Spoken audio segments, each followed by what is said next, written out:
drill here. I'll call on you, and then you can ask your question, and we'll try to get to as many people as time allows. We'll start with Mark Weiser. Mark, question? Hey, Nolan, how are you? How you doing, sir? Good. Hey, I think you were an early commitment to Georgia. You took an official visit, I think December of the year you signed. Curious about what that was like. What did Georgia do to make you feel special in terms of how they hosted you? Because I know that there were others that were still pursuing you at the time. I mean, they really just made me feel at home, and just like everything I said in all my other media. I mean, this is where I wanted to be, so they already knew that, and it was just a great visit all the way around. What in particular do you remember about like that weekend? You had family with you? Oh, I had my whole family came up all the way from my grandma to my granddad, and I mean, it was just a great weekend, a great official visit. I mean, my grandma and granddad got to see the campus, and it was just a really good time. Okay, thank you. All right, Chip Towers. Chip? Nolan, how are you? I'm doing good, sir. Good. Hey, with all the outside concerns over and beyond just football, have you found yourself, if coaches had to cross-train you more to get you ready for multiple positions in the event that more players are out than maybe you would see in a regular season? I mean, I trust our coaches in our plan, and wherever they put guys is where we end up being at. And, I trust them, and they have a plan and a philosophy for everything from COVID to guys moving wherever they need to be. So I don't know how to answer that question. I'm just ready to play football. Do you ever work inside or down line or anything different than outside linebacker? Yeah, we usually have guys doing a lot of things, and that's what we do at the University of Georgia. I mean, that's what we signed up for, to being able to play different positions. And, we just see guys go in the league playing these different positions, and a lot to do out the nickel package. And even like Lorenzo Carter, I was watching him a couple nights ago, and he's dropping, and he was a normal pass rusher here. So, I mean, we got to do everything. Okay, Anthony Dasher. Dash? Hey, Nolan, good to see you. How you doing, sir? Kind of follow up on what you were talking about Lorenzo. How much do you watch former players like Lorenzo to kind of pick up tips and kind of gauge how they do their thing?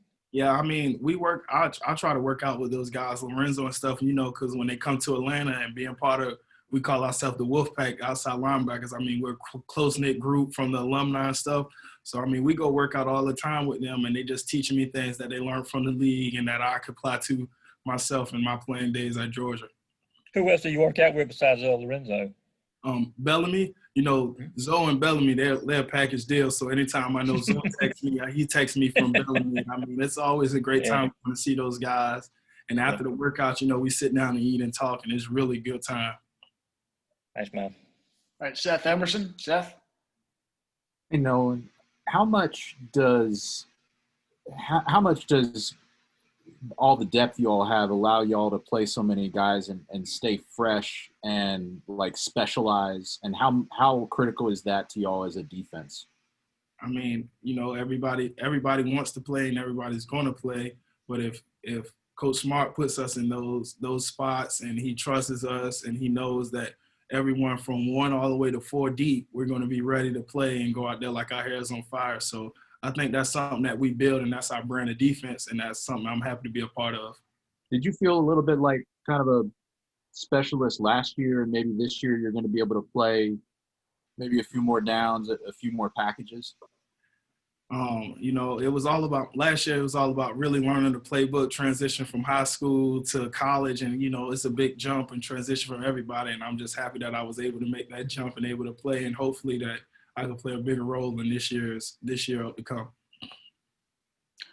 Connor Riley. Connor? Hey, Nolan, sort of following up on Seth's last question there. How have you improved from where you were this time a year ago as a freshman to right now entering your sophomore season? Well, my classes got harder, but other than that, I felt like I learned the playbook very well, and I try to come in and meet every day I can and just do extra. This is my second year. And so I'm always trying to come in, meet extra, be with the GAs, and see what installs we got going in today before we get to our meetings. So just really meeting before the meeting and then carrying out on the field at practice.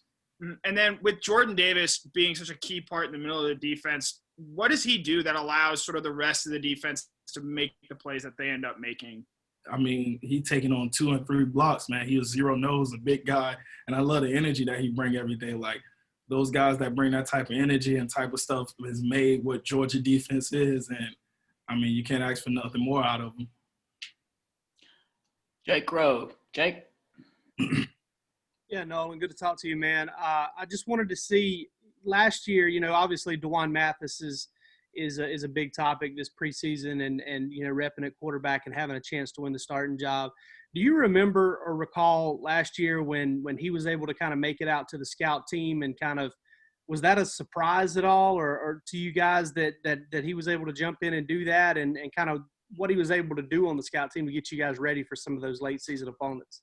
Yeah, I mean, last year I was just, he came in with my class and that I tried to be the leader in that class and I was just trying to make sure, everything was okay with his head.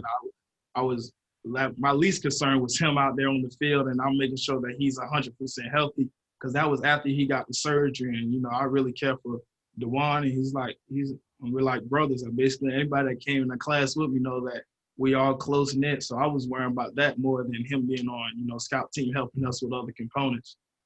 But did it surprise you whenever he finally did make it out to the field at all? I mean, were you like, oh man, DeJuan's back. DeJuan's out here helping us out after everything you went through in May? Yeah, I mean, no, it didn't surprise me. It got me excited. We always say you got to get excited for your brother, and it's something that we love to do. Football almost left him, and he was able to capture that again, and I was just excited and happy that he was out there running again. Dean Legge. Dean? Hey, Nolan, I want to ask you about in about 10 days here, y'all playing Arkansas. What do you think that atmosphere is going to be like? I know y'all will be pretty excited to play, but it won't be like anything probably y'all really ever played in front of before.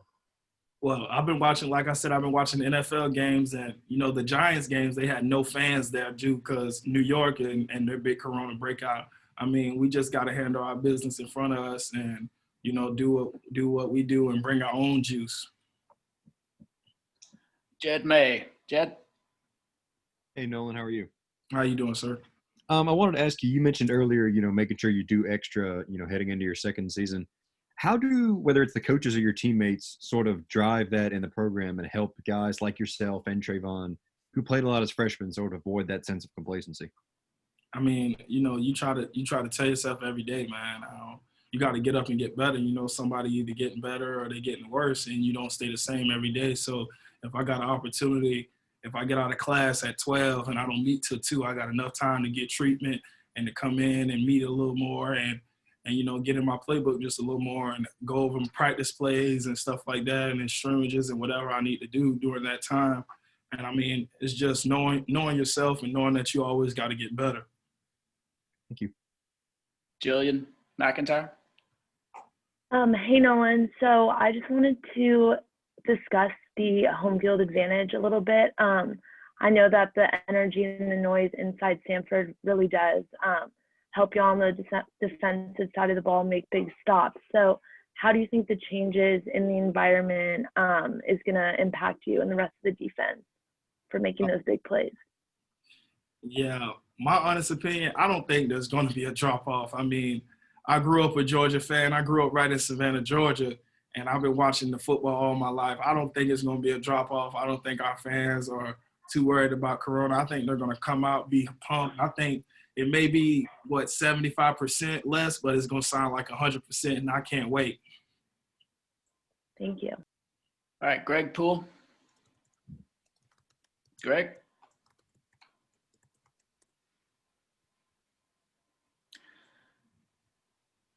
Okay, Blaine Gilmer, are you there? Yes, I'm here. Question? Let me turn my camera on. Okay. Hey, Nolan, how you doing? How you doing, sir? Doing well. Playing for a coach like Dan Lanning, specifically, who brings so much energy every day, not only to football, but now to the social justice front. Everything that he does, he seems to, whether it's his family, anything, bring a ton of energy. How much does that rub off on you guys? And you sometimes seem to be more of a softer spoken guy. How does that kind of rub off on you, all that energy that Coach Lanning brings? I mean, Coach Lanning is one of those coaches, again, that, you know, I wanted to play for, and that, you know, when he came in, it was like in the middle of my signing, and I said I want to play for him, and I made the right decision because he brings juice every day, and he always says, match me. And what match me means is his juice and his level of intensity is always at a high. You have to match him. So we have no other choice but to match him, and I just love playing for a guy like that. Thank you, Nolan. All right, we have time for one more question, and Austin Roper will be next. Austin? Yeah, sorry. Hey, Nolan. So I'm just curious, you know, the defense as a whole last year did really well statistically in a lot of different categories. But, you know, one area of improvement that, you know, involves you specifically is sacks as a team, sacks individually. I'm just curious on, you know, what your expectations are in that aspect for the team and then for yourself going into this year. I mean, of course, we know that getting sacks were a problem, but during the offseason, we identify problems and try to fix it. And, you know, again, that's up to our coaches and Coach Lanning for them to make the scheme. And I trust them, whatever we have planned for the week, that we get more sacks, or for the year, that we get more sacks, more TFLs. And like they say, we're going to cause a lot of havoc. All right, Nolan, thanks for your time. Appreciate it. Yes, sir. Appreciate it.